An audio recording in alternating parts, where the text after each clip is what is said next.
Quality sleep is essential for boosting energy, recovery, and well-being. So take your sleep to the next level with Sleep Number. With a Sleep Number smart bed, you can individualize your comfort level and enjoy a better sleep night after night. J.D. Power ranks Sleep Number #1 in customer satisfaction with mattresses purchased in-store. And now, during Sleep Number's President's Day sale, save 50% on the Sleep Number Limited Edition smart bed, plus special financing for a limited time. For J.D. Power 2023 award information, visit jdpower.com/awards. Only at Sleep Number stores or sleepnumber.com. See store for details. I was born in Beersheba. I grew up in Beersheba. That's Gadi Wittner. Today, Gadi's 50 years old. But 40 years ago, when Gadi was just 10, he was sent out on an errand that basically landed him where he is today. Oh, my mother sent me to buy milk. I find a puppy. I just take the puppy, bring it to my mother, and she said, no, he's not going to stay here. Sorry. And she took me together with the puppy to the shelter, the SPCA Beersheba. The SPCA, or Tzar Baalei Chaim, is the Society for the Prevention of Cruelty to Animals. They mainly give shelter to abandoned and injured cats and dogs and try to find homes for them. They also have a lot of educational activities and raise awareness for the well-being of animals. The Israeli chapter was actually founded long before the state, in 1927, during the British Mandate. Anyway, Gadi and his mother stepped into the local Beersheba branch, and Gadi couldn't believe his eyes. I remember I was in shock. I saw so many dogs barking, and I was so sad, like I understood it's not a good place for them. And they was begging to me. They want that I come and play with them and talk to them and maybe hug them. So then I realized that I need to come almost every day. And then I start to come almost every day, after school, instead of school, in Saturdays, in holidays. That was my whole childhood. Gadi became an extremely committed volunteer. Cleaning the shelter, walking with the dogs around, selling cookies and lemonade to make a donation for the dogs and cats. Everything, really. It's in my heart, I don't know. It's something that I grow with. I cannot see animals that suffering and they need help and not to do anything. And did you convince your mother to let you keep the dog? I tried to, but I didn't success. But after... they agreed that we have a dog and we adopt a dog in Beersheba, and we have a dog.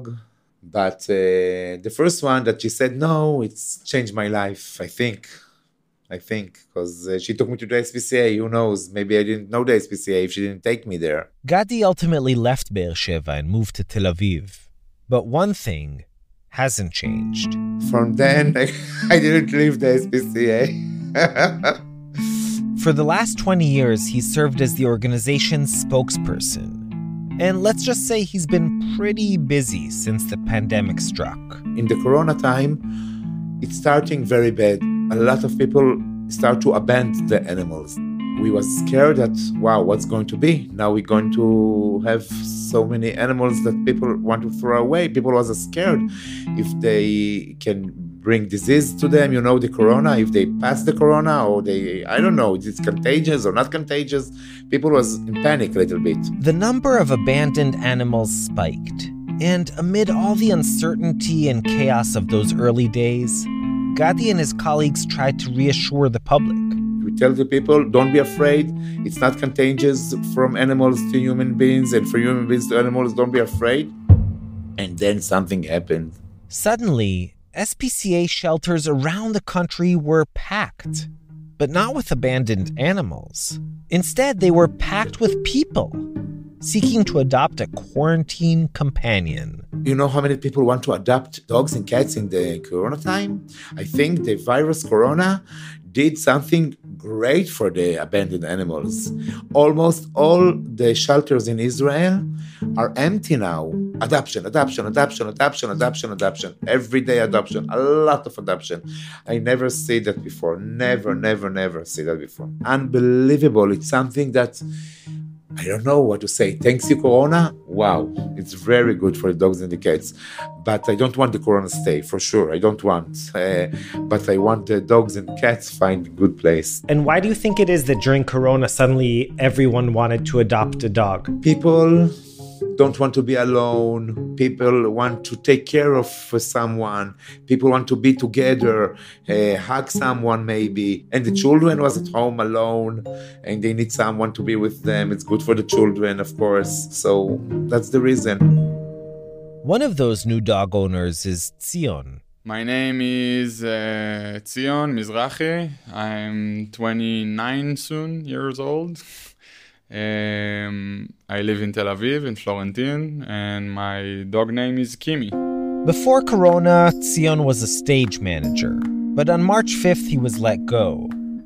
He's always loved dogs and thought that one day, in the future, he'd adopt one. It's a huge commitment, basically, and I always thought when I'm in a relationship or something, maybe I will get a dog, but it's not the situation at the moment. It's just during the Corona, I felt like it's kind of dark to say it, but I felt like I don't really have a reason to wake up in the morning.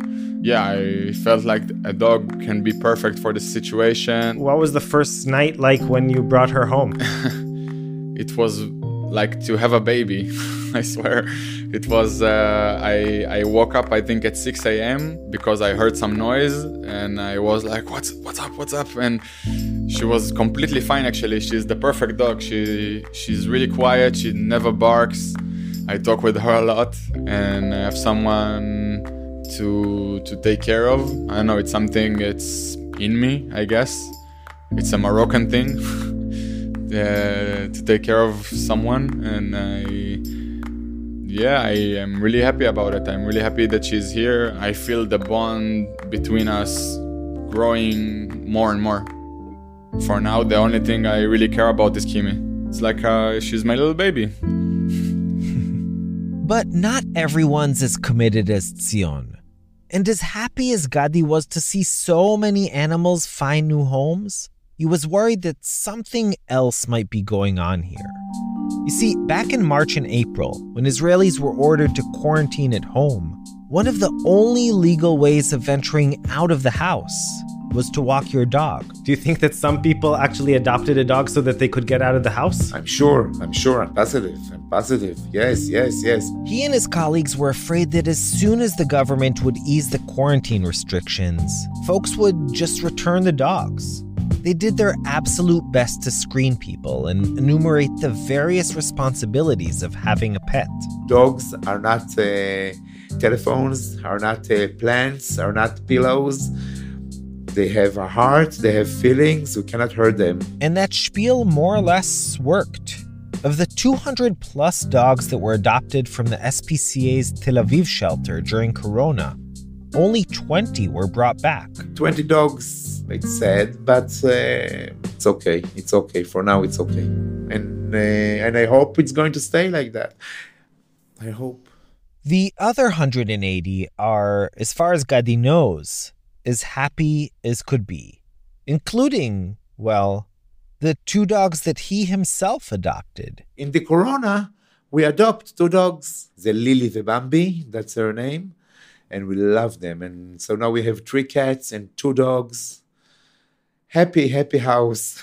I asked Gadi about something Tzion had told me, that the act of rescuing, of saving, really went both ways. Yeah, I can definitely say that she saved me in some way. Do you think that for some people, saving a dog was actually a form of saving themselves? Yeah, I think you said it right. People save another life to save their own life It's a good way to save yourself. If you take a dog, you take care of a dog, you walk with a dog, you give love for the dogs give you big love back. And I think it's a win-win situation. Hey, I'm Ishi Harman, and this is Israel's Story. As you probably know, we're in the middle of our Alone Together mini-series, in which we're exploring life in Israel in times of Corona. We've already crashed various life celebrations that took place during quarantine, a circumcision, a wedding, a birthday. We ventured back to the earliest days of the pandemic and met both patient number 7 and the nurse who cared for the country's first casualty. We've tried to understand the Haredi community's experience of simultaneously battling both high infection rates and widespread discrimination. And today, our 4th stop on this journey, we turn our attention to Lifesavers. And no, not those Lifesavers. Tweak, tweak, twiddle, twiddle. Lifesavers, only one can do with a hole in the middle. Lifesaver. And not, as you might expect, the doctors, nurses, and medical staff who are on the front line day in and day out.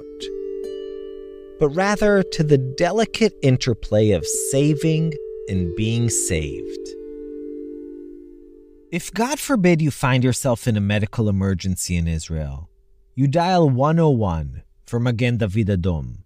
But more often than not, before an ambulance will show up, someone else will appear on the scene, often riding a motorcycle.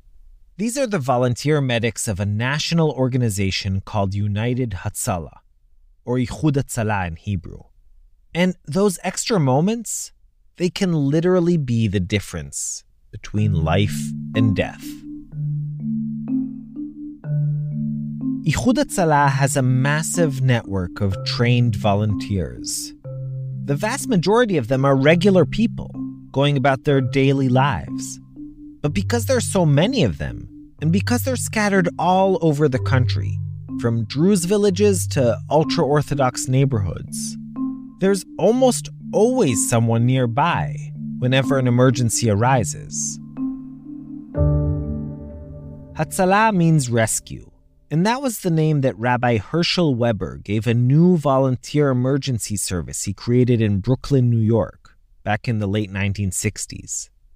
The idea was to improve rapid medical response to the local Hasidic community of Williamsburg, and to act as a bridge between EMTs and the largely Yiddish-speaking population. Hatzalah, or Hatzalah, as it was known in Yiddish, quickly took off, and before long expanded to other Jewish neighborhoods in New York, and even to other states. The idea of Hatzalah made aliyah, so to speak, in 1989. And it was all thanks to a teenager from Jerusalem, a guy called Eli. For more than 3 decades now, Eli and Hatzalah have been synonymous. But as we'll hear in our story today, sometimes being saved is much harder than you'd imagine. Here's Joel Shupak with the most important seconds. As they see it, the Beer family of Jerusalem is totally ordinary. Our family is a regular family. Except that they all happen to be, well, superheroes.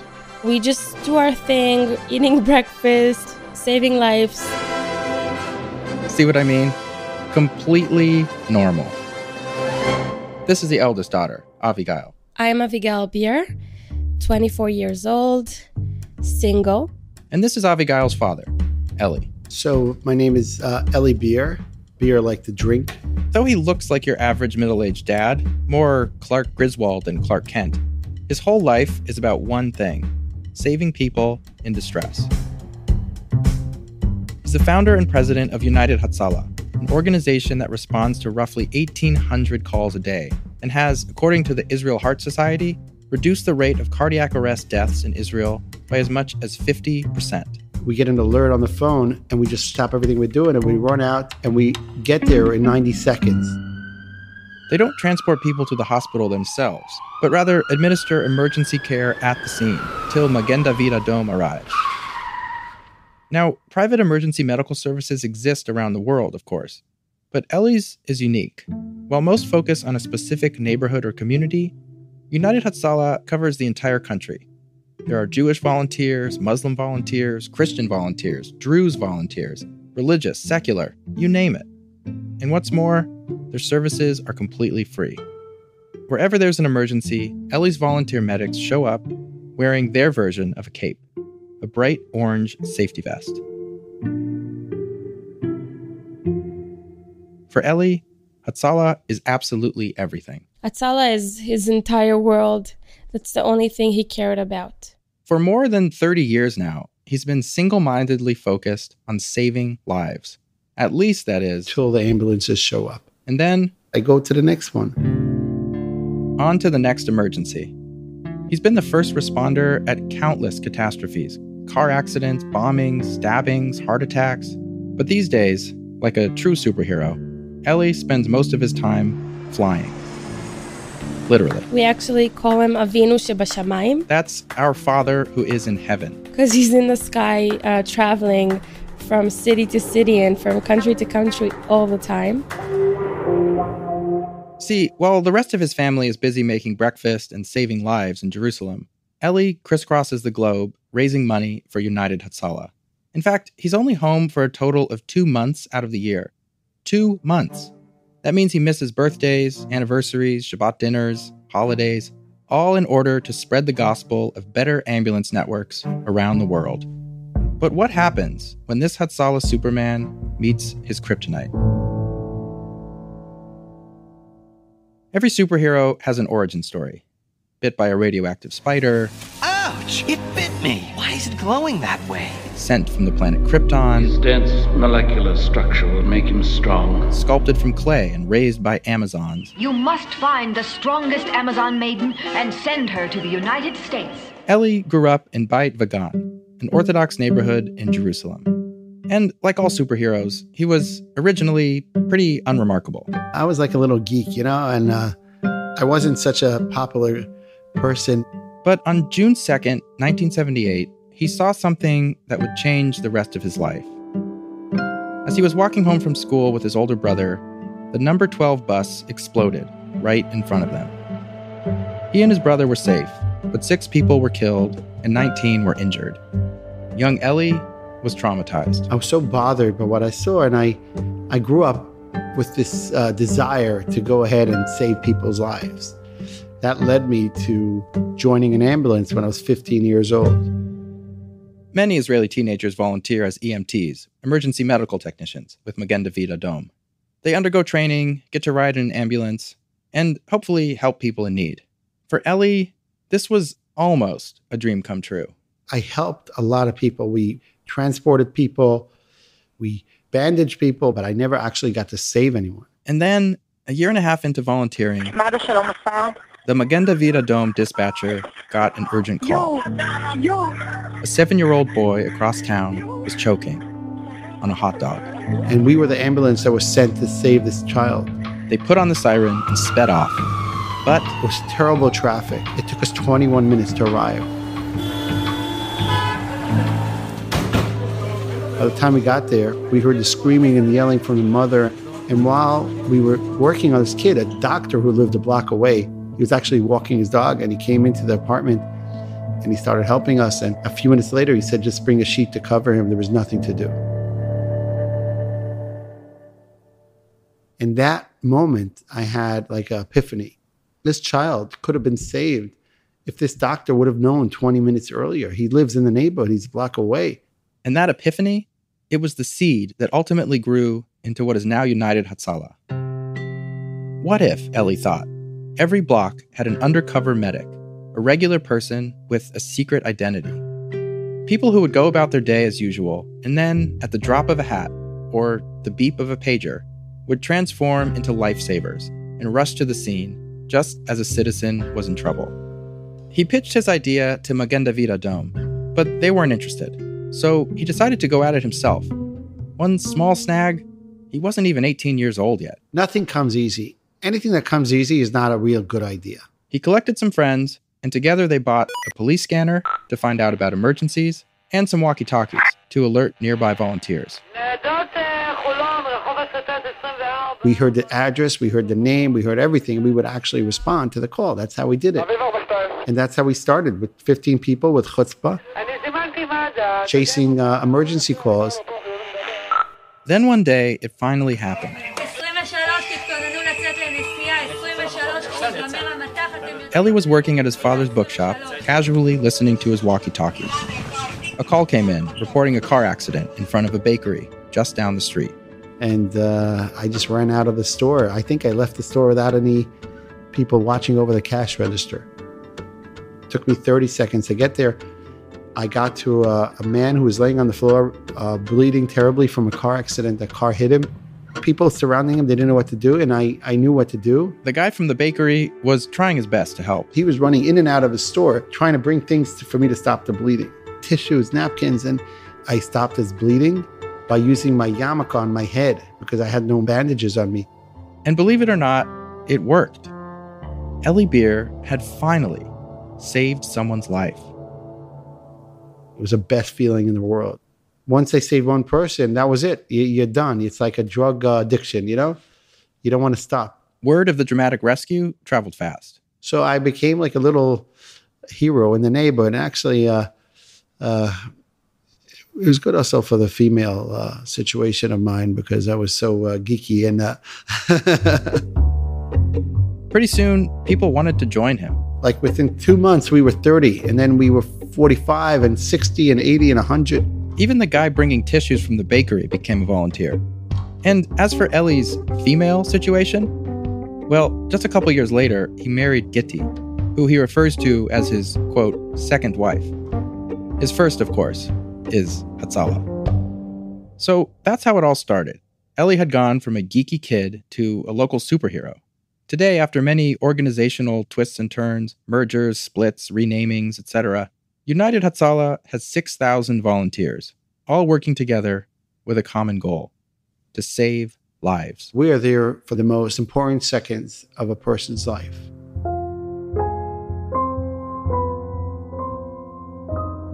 In mid-March 2020, Eli was in Miami at the end of a long fundraising trip. I was in India, I was in Canada, I was in New York, I was in Qatar. By then, COVID was all anyone was talking about. But there was also a lot of confusion. Official guidelines were changing by the day, and different countries seemed to be implementing very different policies. Many American states were still carrying on as usual, but Israel, acting more decisively perhaps, had already started to shut down. Eli thought it was overkill. I actually said this to people. All these reactions that countries are doing are ridiculous. It was Purim, and he went to a party at a local shul. I dressed up as Superman. Yeah. But before long, he wasn't feeling so super anymore. The next day after that, I felt a little weird.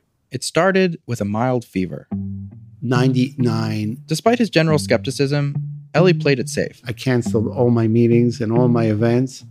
And a few days later, I had a hard time breathing. So I called my friend who was a doctor, and he says, just go to the hospital.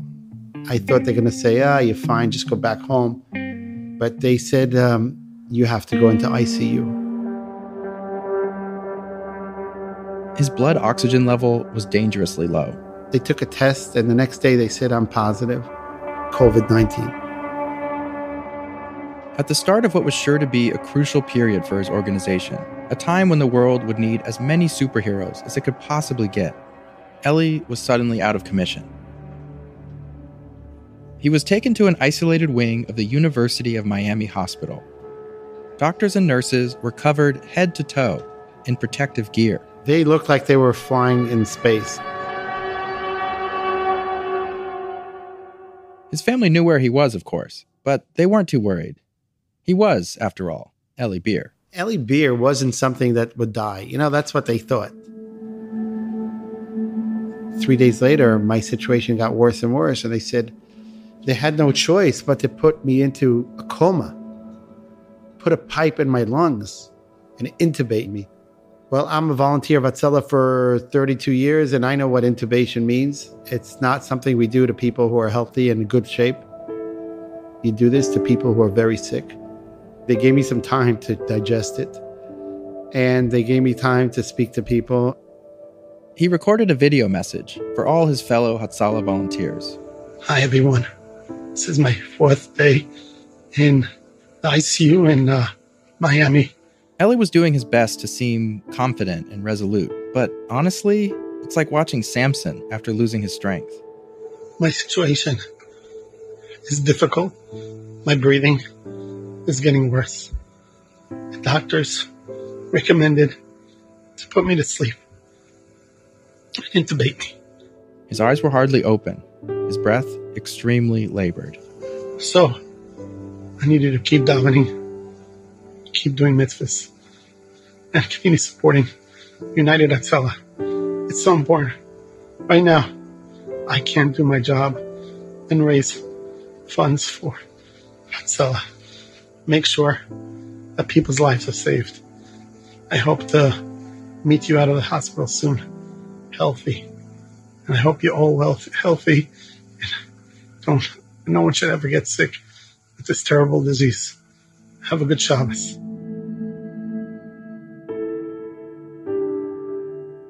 Back in Jerusalem, Eli's worried family was gathered together for Shabbat.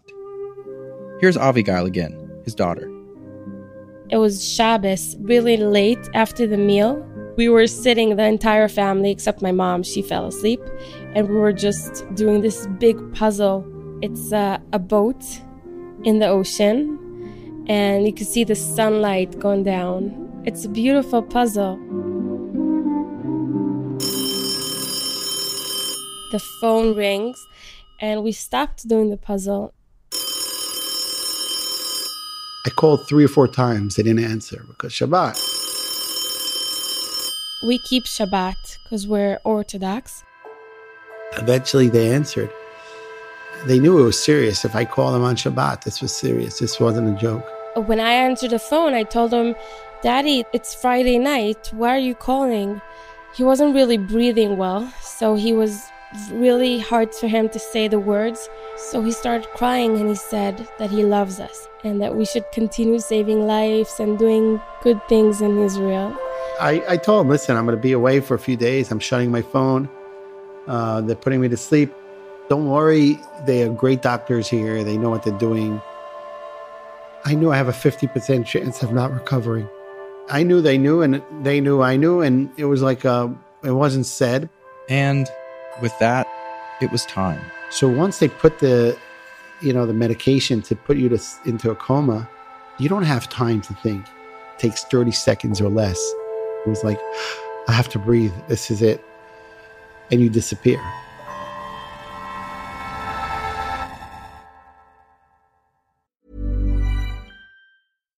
Millions of people have lost weight with personalized plans from Noom. Like Evan, who can't stand salads and still lost 50 pounds.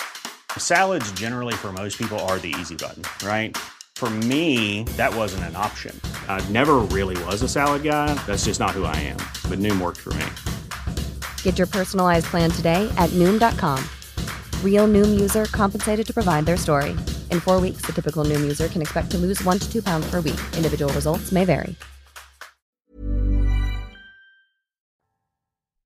And now back to our story, and to Eli Bir, the superhero from Jerusalem, who had just been put into a medically induced coma in Miami.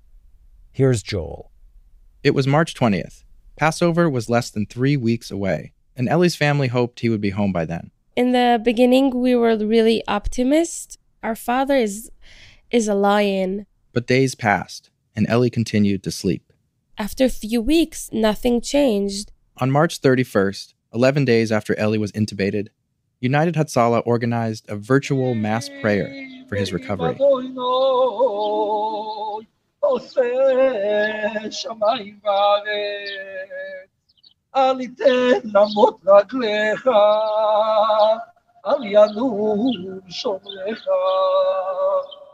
The following week, as Eli lay unconscious in his hospital bed in Miami, the rest of the Beers in Jerusalem cleaned the house and prepared for the Passover Seder. My mom decided this Pesach is going to be the best Pesach and no one's going to cry on the table and we're just going to have fun even though our father is not with us. So we were all reading and singing, and my sister, she's 12-year-old, she started saying the Manishtana. The Manishtana, the 4 questions. And she said, Manishtana Laila Azeh. Why is this night different from all other nights? That our father is not with us. And then she started crying. We all started crying, and my mom said, stop crying, we're not crying this meal. Later that evening, a Hatzalah alert popped up on their phones. And true to Ellie's final instructions, Avigail and her mother ran off to help deliver a baby in the neighborhood. The very next day, Ellie was finally stable enough to be taken off the ventilator, but his condition was still very precarious. So after 21 days, they woke him up. He looked very bad. He didn't know what's going on. When they woke me up, I didn't know where I was. Once they put you to sleep, you don't know what's happening. You go into a world of terrible, scary miseries. You go into dreaming very bad things. He was like weak and he lost a lot of weight and he couldn't even talk. In the middle of us speaking to him, he started throwing up. A few hours later, my situation got much worse. I got a terrible pneumonia. And then they called us from the hospital and they said they had to put him back on intubation. And that's the moment that we said, okay, maybe it's not going to be a good ending. Maybe he's going to die.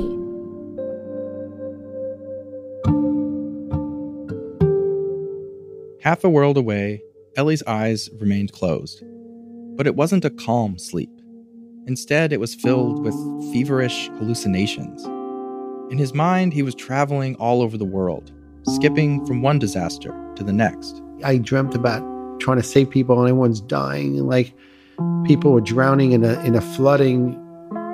The world was falling apart in my dreams. For Ellie, this was his worst kind of nightmare, because he couldn't do what he does best, save lives.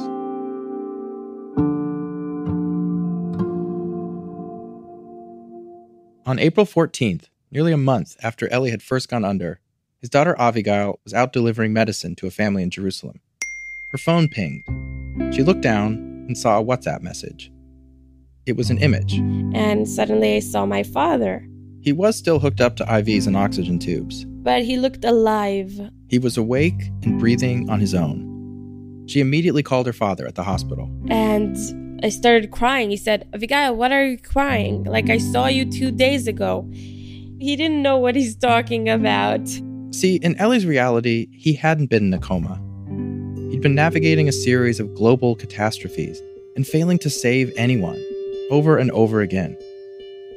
When I woke up, I was in the worst situation emotionally that I've ever been in my life.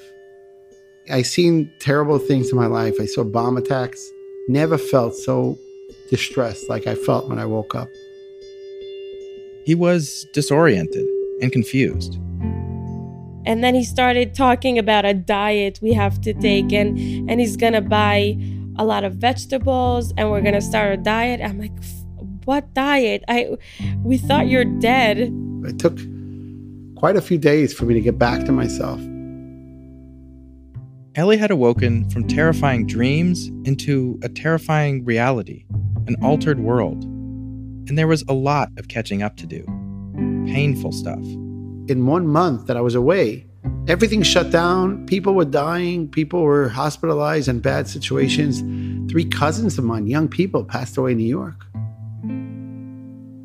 I realized it was a miracle that I woke up. As he started to grasp the real-world nightmare that was still raging outside, it blended with memories of his hallucinations. Ellie had no idea what was real anymore.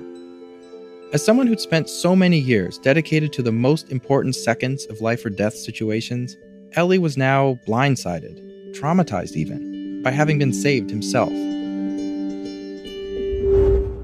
And that's when our Superman came face to face with another type of hero. Not a savior exactly, but a healer. Dr. Maria from the hospital, she was holding my hand like 2 days later or 3 days later, and she was telling me, Ellie, let me tell you what happened to you. The hospital psychiatrist carefully guided him through his feelings. She actually brought me back to reality. But while he was working through all these emotions, carefully discerning fact from figment of imagination, his family in Jerusalem was simply rejoicing. They were so happy. I actually saw a video of them all dancing in the living room.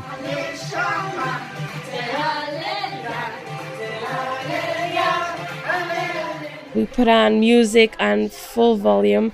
We just put like happy songs. We actually put the song Happy. Grab along if you...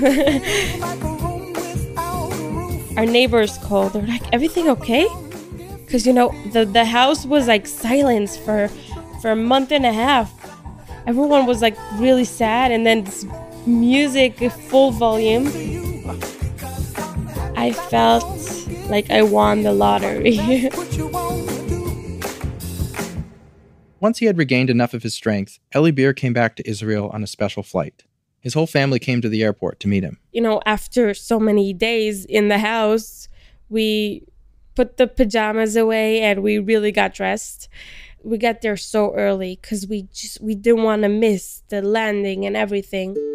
They were given permission to wait right on the tarmac, together with hundreds of United Hatzalah volunteers, all wearing their signature orange vests, and at least attempting to stand 6 feet apart. Eli's struggle had garnered a lot of media attention, so there were TV and radio crews waiting as well. The plane landed. They opened the doors. And suddenly we see our father. I love you! You know, seeing 1,000 people coming to greet me, it was like crazy. And he started singing Shema Israel. Everyone was crying. He started going down the steps by himself.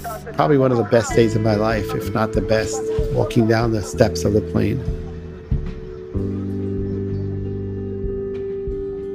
It was really hard for him, and he had a mask on for oxygen. We started hugging him and kissing him. He said he wanted to kiss the land. He wanted to go down on the floor and kiss the land, but it was too hard for him. He couldn't lay down, so he was pretty tired, and he just wanted to go home.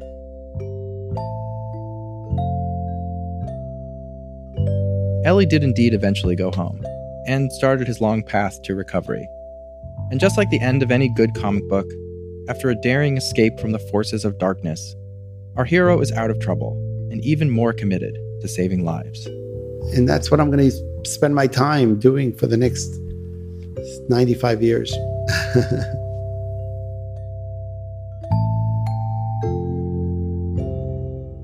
But he's also changed. He now knows something that years of giving CPR or treating bloody wounds could never have taught him. As a lifesaver, I finally understand what it is to be in the other side. Because here's the thing. Superheroes have always been great at saving people physically, and then letting someone else clean up the mess. Healing bodies is one thing, but it's not everything. It'll be a while until Eli is fully recovered.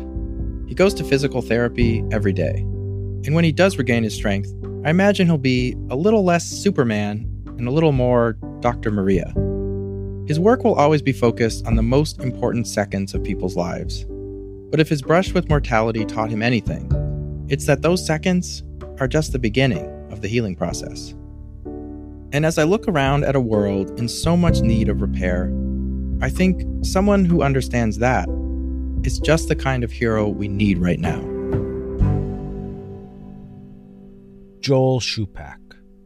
Joel also scored that story with music from Blue Dot Sessions and sound design help from Yochai Meital. As always, the episode was mixed by the one and only Sela Weisblum.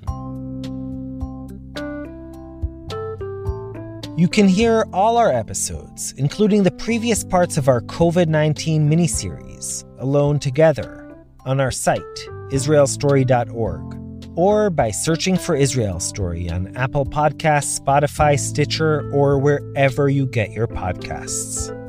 You can also follow us on social media. Instagram, Twitter, Facebook, all under Israel Story. And while you're at it, don't forget to sign up for our newsletter so that you're always up to date on our new episodes, our live events, and anything else going on here at Israel Story. All you have to do is go to israelstory.org/newsletter. Before we end, a quick request. One you've heard me and every other podcast host ask a million times before. And that is to help us grow by doing something very simple. Going to Apple Podcasts, rating us, and writing a short and hopefully glowing review. Believe it or not, that really makes a difference and helps us become more visible to new listeners. Thanks to Aviva Wallach, Raphael Pash, Kurt Hoffman, Wayne Hoffman, Sheila Lambert, Erica Frederick, Jeff Faig, and Joy Levitt. Israel Story is produced in partnership with Tablet Magazine. Our staff is Yochai Meital, Zev Levi, Joel Shupak, Yoshi Field, Skylar Inman, Sharon Rappaport, and Rotem Tzin.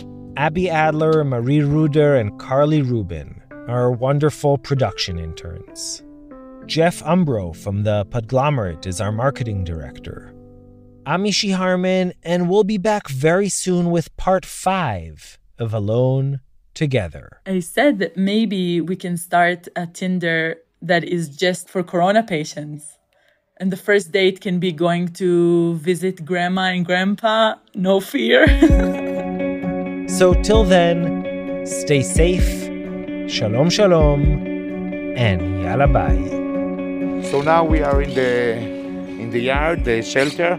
We make a tour. Come on and show you. Dogs, you want to see dogs? Dogs, let's go to see dogs. Hey, rabbits, we have also rabbits if you want. Here I show you rabbits. Shalom, Ken. Shalom. Maybe you're going to adopt one?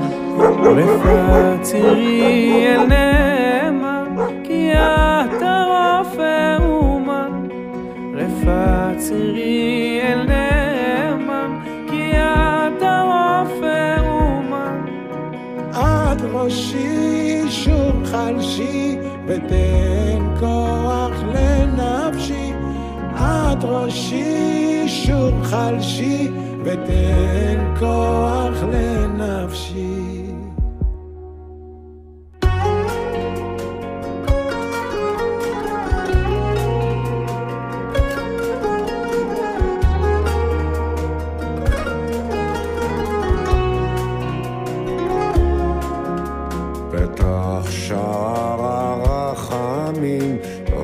שוכן במרומים פתח שער הרחמים רם שוכן במרומים על עבדך שמחתך אין מרחם בלעדך על עבדך שמחתך אין מרחם בלעדך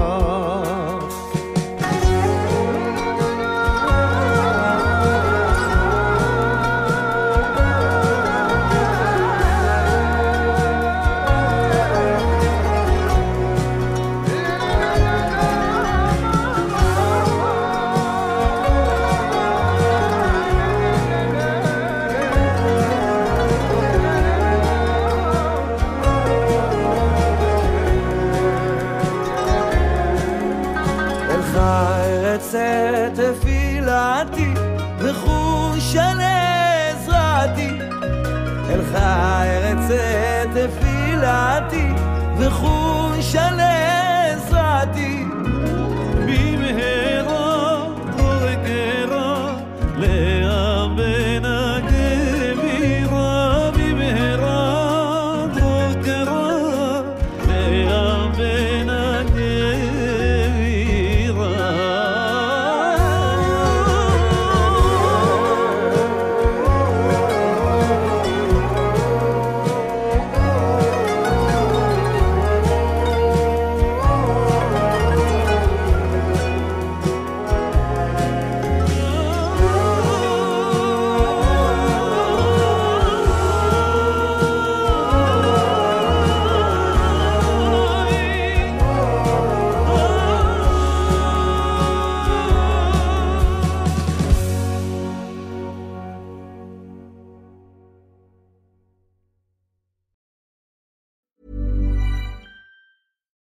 Hi, this is Bachelor Clues from Game of Roses, of course, and I want to talk about Club Med.